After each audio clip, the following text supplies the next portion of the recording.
La gran crisis china, el colapso de la burbuja del dragón. Durante años, se miró a China con asombro.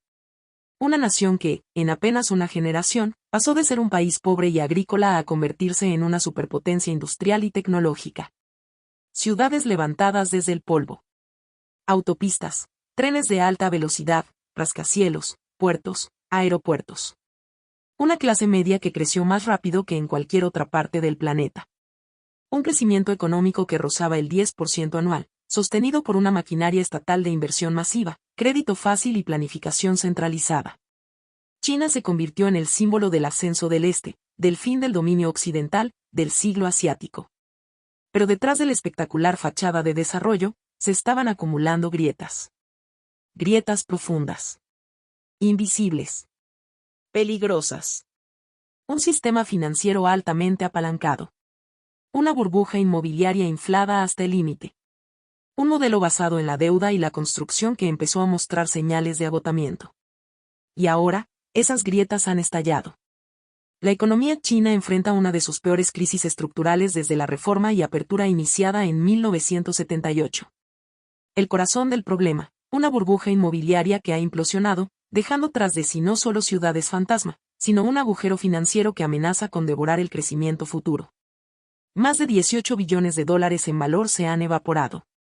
La confianza de los consumidores se ha desplomado. Las empresas caen en cascada. La deuda se vuelve impagable.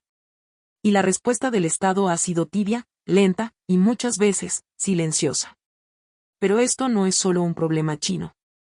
Lo que ocurre en China afecta a todos. A los mercados globales.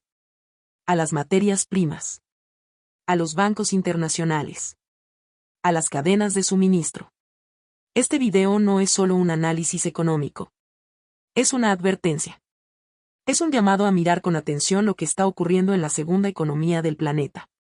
Porque cuando un coloso cae, el temblor no respeta fronteras. Acompáñanos en esta hora de análisis profundo, directo y sin adornos, donde desentrañar la gran crisis del dragón. ¿Qué la causó? ¿Qué consecuencias traerá? Y si aún hay un camino posible hacia la redención económica. El gran agujero: 18 billones de dólares perdidos. Pocas veces en la historia moderna una economía ha enfrentado una pérdida de valor tan colosal como la que sufre hoy China en su sector inmobiliario. Más de 18 billones de dólares se han evaporado. No estamos hablando de una crisis menor. Estamos hablando de un agujero financiero que, en valor, equivale al tamaño total del PIB chino. Una pérdida sin precedentes que ha dejado sin aliento a mercados, inversionistas y ciudadanos por igual. Durante años, el motor de la economía china fue el ladrillo. Comprar apartamentos no era solo tener un lugar para vivir. Era una inversión segura. Era un símbolo de estatus. Era parte del contrato social entre el pueblo y el Partido Comunista: crecimiento, prosperidad y estabilidad. Los promotores inmobiliarios crecieron como hongos. Empresas como Evergrande, Country Garden, Caixa o Sunac levantaban ciudades completas antes de tener compradores. El financiamiento fluía con facilidad. El Estado empujaba la expansión urbana. Y los ciudadanos ponían sus ahorros y su fe en el suelo como garantía de un futuro mejor. Pero ese modelo tenía una fecha de caducidad. Cuando los precios dejaron de subir. Cuando la población dejó de crecer al mismo ritmo. Cuando los compradores comenzaron a dudar. El castillo de naipes colapsó. Hoy, más de 50 grandes empresas inmobiliarias están en quiebra. Millones de apartamentos fueron vendidos pero jamás se construyeron. Ciudades enteras permanecen vacías, cubiertas de polvo, como monumentos silenciosos a una era de exceso y especulación. Y lo más grave, millones de familias pagaron por adelantado sus viviendas. Tomaron préstamos, invirtieron sus ahorros, y hoy solo tienen promesas rotas y estructuras abandonadas. Este no es solo un problema económico. Es una herida social profunda. Una generación completa, criada en la esperanza del ascenso social, ha perdido la fe. Y esa pérdida de confianza es más difícil de reparar que cualquier edificio derrumbado. Además, la caída del sector inmobiliario no ocurre en aislamiento. En China, la construcción representa casi el 30% del PIB cuando se suma todo el ecosistema que la rodea: cemento, acero, empleo, banca local, ventas de tierra, gobiernos municipales. Cuando el ladrillo cae, también cae el empleo. Cae el ingreso fiscal. Cae la inversión extranjera. Cae la ilusión de que el milagro era eterno. El agujero de 18 billones de dólares no es solo un dato contable. Es la señal de que el modelo chino de crecimiento está en su límite. Y si no se corrige con decisión, puede arrastrar al país hacia una etapa larga de estancamiento. La trampa de la deuda oculta. Una de las grandes narrativas que China ha sostenido es la de su aparente baja deuda pública. Comparada con países occidentales, especialmente con Estados Unidos, el ratio oficial de deuda respecto al PIB parece moderado. Pero como muchas cosas en la economía china, las cifras no cuentan toda la historia. La verdad es que China vive atrapada en una montaña de deuda, solo que esa deuda está disfrazada, fragmentada, dispersa y cuidadosamente oculta. Empecemos por el principio. Lo que China presenta como deuda pública se refiere únicamente a la deuda central del gobierno nacional. Pero no incluye la deuda de los gobiernos locales, ni de las empresas estatales, ni de los vehículos financieros municipales, ni de los bancos semiestatales. Y ahí es donde se esconde el verdadero monstruo. Empresas estatales, deuda sin control. Las empresas públicas chinas han sido durante años los brazos ejecutores del partido en la economía. Reciben préstamos, ejecutan grandes obras, invierten en sectores estratégicos. Y lo hacen, muchas veces, sin preocuparse por la rentabilidad. El resultado es una deuda acumulada brutal. Empresas que no son competitivas, que viven de rescates disfrazados, y que forman parte de un sistema cerrado que impide la transparencia y la rendición de cuentas. Pero como pertenecen al Estado, no se las considera parte de la deuda pública. Aunque, en la práctica, si quiebran, quien responde es el mismo Estado. Gobiernos locales, adictos a vender tierra. En China, los gobiernos municipales no pueden recaudar impuestos como en Occidente. En cambio, financian su funcionamiento vendiendo derechos de uso del suelo. Y adivina qué ocurre cuando el mercado inmobiliario colapsa. Ese ingreso desaparece. Para mantenerse a flote, los gobiernos locales han creado estructuras financieras opacas conocidas como LGF versus Local Government Financing Vehicles. Son entidades a través de las cuales se endeudan sin que la deuda aparezca en los libros públicos. Hoy, esos vehículos suman billones de dólares en pasivos. Y muchos están al borde de la insolvencia.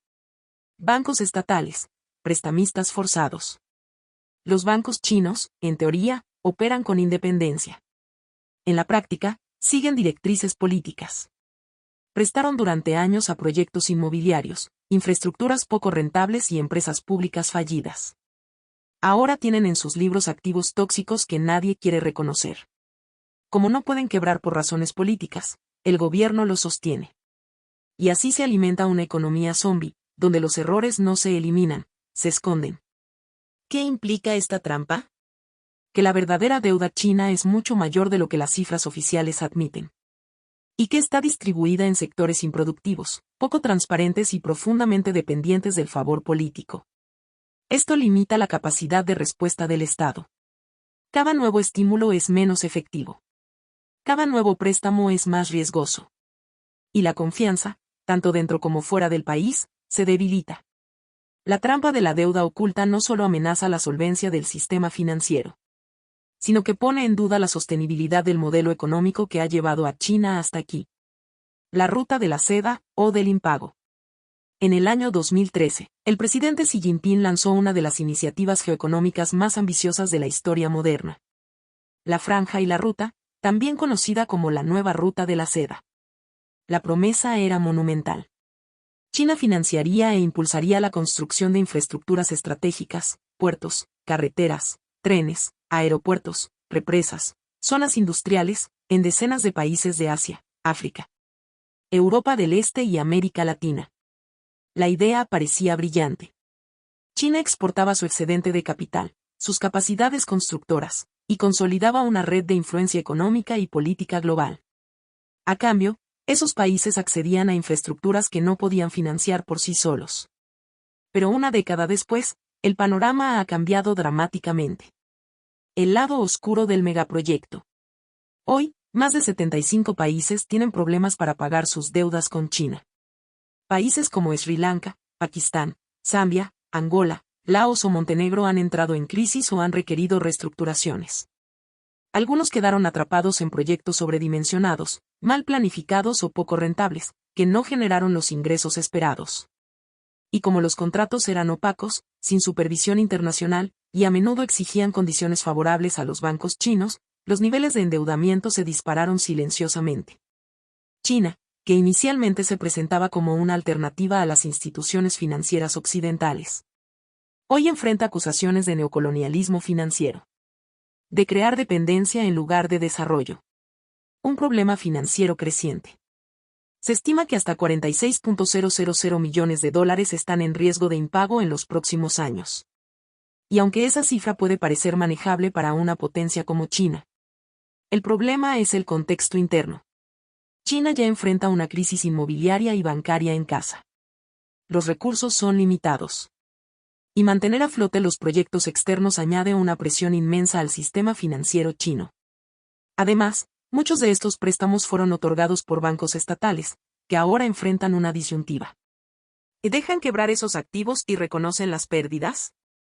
¿O siguen renegociando y estirando el problema, zombificando la deuda externa como hicieron con la interna? Consecuencias geopolíticas. Más allá de lo financiero, el prestigio de China está en juego. La ruta de la seda era el emblema del siglo chino. La muestra de que Beijing podía liderar el desarrollo global sin seguir las reglas occidentales. Pero si los proyectos fracasan, si las infraestructuras quedan abandonadas, si los países caen en default o se rebelan contra las condiciones, China no solo pierde dinero, pierde credibilidad, pierde aliados, pierde influencia.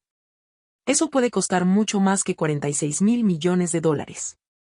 El impacto global de la tormenta china. China no es cualquier economía. Es la segunda más grande del mundo, el mayor consumidor de materias primas, el principal exportador de manufacturas y el eje de múltiples cadenas globales de suministro. Cuando China estornuda, el mundo tiembla. Por eso, la crisis que hoy sacude a su economía no es un asunto local. Es una onda expansiva que ya está impactando a otros países, a empresas internacionales y a mercados enteros. Impacto en los mercados financieros. Los inversionistas globales han perdido miles de millones de dólares en activos vinculados al sector inmobiliario y bancario chino. Acciones de grandes desarrolladoras se desplomaron más del 90%. Bonos de deuda externa emitidos por empresas chinas están en situación de impago. Fondos internacionales altamente expuestos a China enfrentan recortes severos. La confianza se ha erosionado. La percepción es tan importante como la realidad. Cuando los inversores temen, retiran su capital. Y eso genera presión no solo sobre China, sino también sobre economías emergentes que dependen de su demanda. Impacto en las materias primas. China representa más del 50% del consumo mundial de cobre, acero, cemento y carbón. Es el segundo mayor importador de petróleo. Y su demanda marca la pauta en múltiples sectores industriales. Con la crisis inmobiliaria y la desaceleración económica, China ha reducido drásticamente su consumo de materias primas. Y esto tiene efectos inmediatos. Los precios de los metales industriales han caído. Exportadores como Australia, Brasil, Chile o Indonesia ven disminuir sus ingresos. Y empresas mineras y energéticas ajustan sus proyecciones. Una China débil significa más incertidumbre para los productores de recursos. Impacto en la banca internacional. Muchos bancos globales tienen exposición directa o indirecta al sistema financiero chino. Desde préstamos sindicados hasta participación en bonos, pasando por inversiones en joint ventures o filiales en territorio chino. La opacidad del sistema hace difícil saber exactamente quién está expuesto y en qué magnitud. Pero el riesgo está ahí. Además, con la caída de la confianza, el flujo de crédito hacia China se contrae, y con él, el apetito por riesgo en otros mercados emergentes.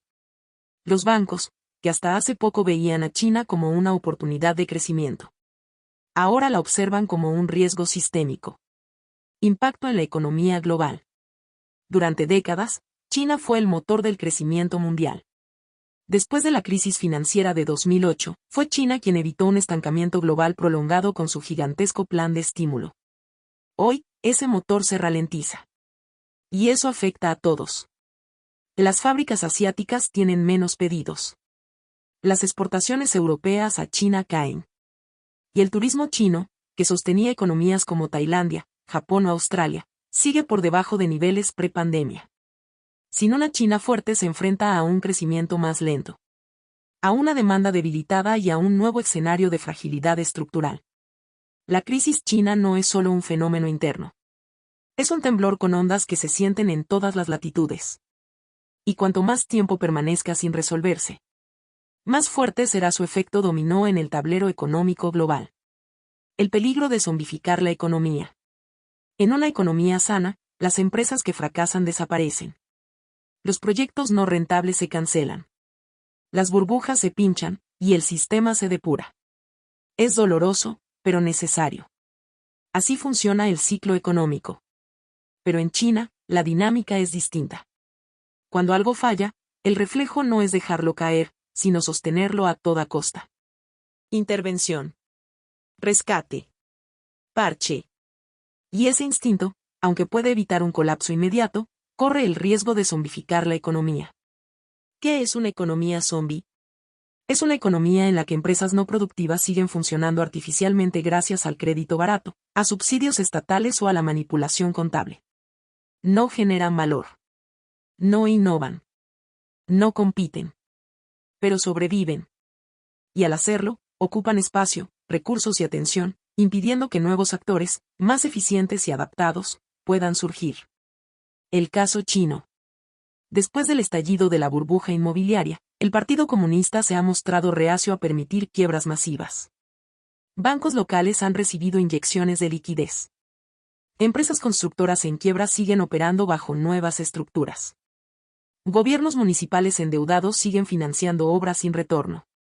Y los compradores de viviendas fantasma siguen pagando hipotecas por casas que no existen. Esto no es solución. Es congelar el problema.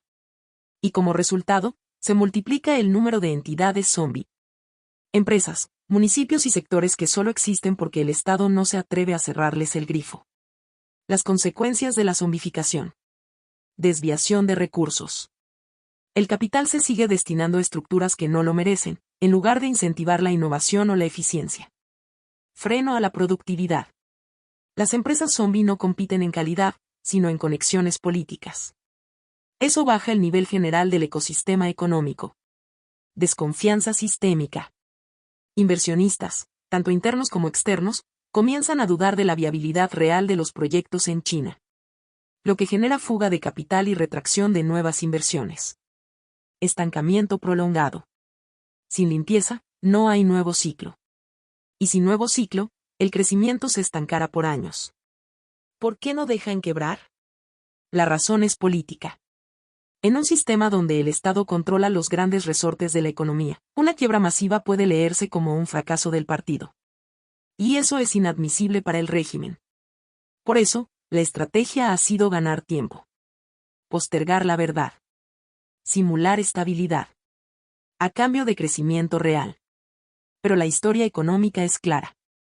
Las economías que se niegan a limpiar sus excesos terminan cargando con ellos durante décadas. China enfrenta un dilema. Seguir sosteniendo lo insostenible, o permitir que el sistema se purgue, con todo el costo social y político que eso implique. Una elección difícil, pero ineludible. Porque cada año de demora acerca más a China a una década perdida. ¿Qué puede hacer China? China está en un cruce de caminos. Ha llegado el momento de decidir si quiere ser una superpotencia funcional y resiliente. O un gigante atrapado por sus propios errores. Aunque la situación es grave, no es terminal. La economía china aún tiene fortalezas. Una infraestructura industrial robusta. Una base tecnológica creciente. Liderazgo en energías renovables. Y una población altamente disciplinada y trabajadora. Pero ninguna de esas fortalezas bastará. Si no se aplican correcciones profundas y valientes. ¿Cuáles son las soluciones posibles? 1. Limpieza estructural del sistema financiero. China debe permitir la quiebra ordenada de empresas inviables.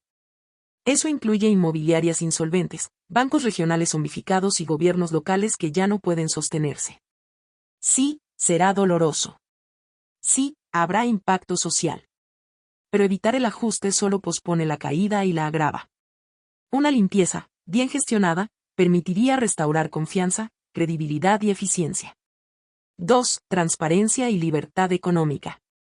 La opacidad ha sido una herramienta útil para el partido durante años. Pero en momentos de crisis, se convierte en veneno para la confianza. Los mercados, los ciudadanos y los inversores necesitan datos reales, procesos predecibles y reglas claras. Además, debe ampliarse la libertad económica para permitir que el emprendimiento privado florezca sin miedo, con protección jurídica y autonomía operativa. 3. Seguridad jurídica y protección al inversor. China no puede atraer capital serio si los inversionistas extranjeros sienten que sus activos pueden ser confiscados, sus socios arrestados o sus contratos anulados por motivos políticos. Debe garantizarse una separación efectiva entre la justicia económica y la voluntad del partido. Sin eso, el capital no regresa. Y sin capital, no hay nueva etapa de crecimiento. 4. Apertura del mercado de capitales. El yuan necesita ser más convertible. Los bancos deben operar con mayor independencia. Y el mercado de capitales debe abrirse de forma controlada, pero real, a la inversión extranjera. China ha mantenido su sistema financiero cerrado por temor al descontrol. Pero hoy en día, aislarse significa estancarse. Abrir el sistema permitiría una oxigenación inmediata, entrada de recursos frescos y mayor disciplina financiera. 5. Reconstrucción de la confianza social. Tal vez el reto más grande no sea económico, sino psicológico. Millones de ciudadanos han perdido sus ahorros en viviendas que no existen. Muchos jóvenes no encuentran empleo. La clase media, pilar del crecimiento, ya no cree en el futuro como antes. El Estado debe recuperar la narrativa. No con propaganda, sino con hechos concretos. Protegiendo a los más vulnerables, invirtiendo en educación de calidad, y fomentando un nuevo contrato social más realista y participativo. ¿Está dispuesto el partido a cambiar? Esa es la pregunta clave. Porque todas estas reformas requieren ceder control. Y en un sistema donde el poder absoluto es el núcleo del modelo. Eso no es una decisión técnica. Es una decisión política. El liderazgo chino debe elegir entre el control absoluto y el crecimiento sostenible. Entre el miedo al caos y la valentía de transformar. El tiempo corre. Las grietas se ensanchan. Y lo que se haga, o no, en los próximos 5 años, definirá no solo el futuro de China, sino del equilibrio económico global. ¿Deseas que continúe con el capítulo 7, el futuro del dragón renacimiento o caída? Perfecto.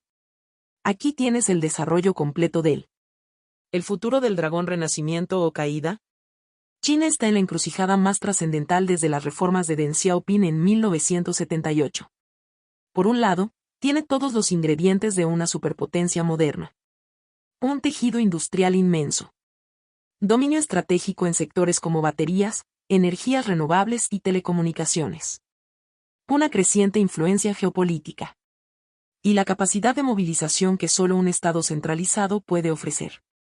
Pero por otro lado, arrastra una arquitectura económica basada en deuda, opacidad y control, que ha comenzado a derrumbarse desde adentro. Ahora debe elegir. Reformarse con decisión y profundidad, o entrar en una larga fase de decadencia silenciosa. El renacimiento. El camino del renacimiento implica reformas reales.